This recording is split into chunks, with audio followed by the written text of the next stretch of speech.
Guys, for today's video, tara magluto tayo ng chicken garlic parmesan wings. Sobrang dali nga lang palang lutuin nito guys. Tara, ituturo ko sa inyo. Hindi mo na nga pala kailangan kumain sa restaurant dahil kayang-kaya mo lutuin. So, syempre, ang unang kakailanganin natin dito ay ang chicken wings. Mag-add tayo ng pepper at lalagyan na rin natin ng salt. At ayan, alu-aluin lang natin hanggang kumapit yung lasa. 1 kilong wings nga palang gamit ko dito. Then, maglalagay tayo ng flour at maglalagay rin tayo ng cornstarch. Isunod na rin natin ilagay ang paprika. Pwede nyo dagdagan ng paglagay ng paprika, depende sa inyo. At ayan, nilagay na rin natin ng garlic powder. At ayan, i-mix-mix lang natin. Disclaimer lang sa mga nanonood, kung may kakaiba man sa step na tinuturo ko, dahil ito'y version ko. Kakailanganin din pala natin gumamit ng itlog, pampakapit ng breading natin.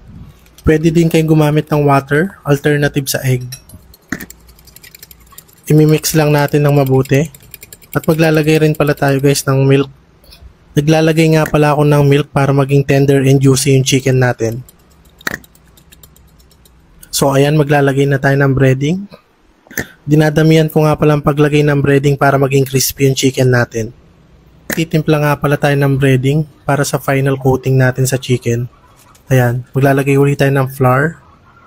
At lalagyan natin ulit ng paprika. I-mix lang natin ulit. Kailangan natin bilisan ng pag-mix guys. Dahil mukhang uulan na, ang dami kong sampay sa labas. Ayan, isasawsaw na natin sa egg at final breading na natin. So ayan guys, dapat make sure na malinis ang kamay nyo.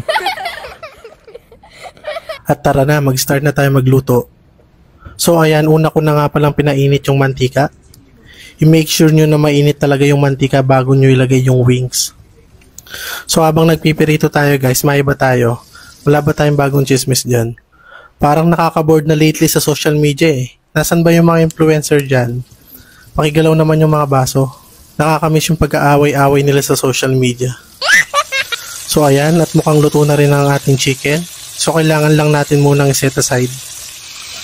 Pwede rin pala kayong gumamit ng tissue para i-absorb yung mantika sa chicken.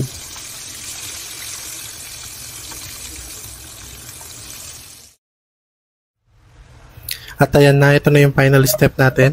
Maglalagay tayo ng butter. Hayaan lang nating malusaw yung butter.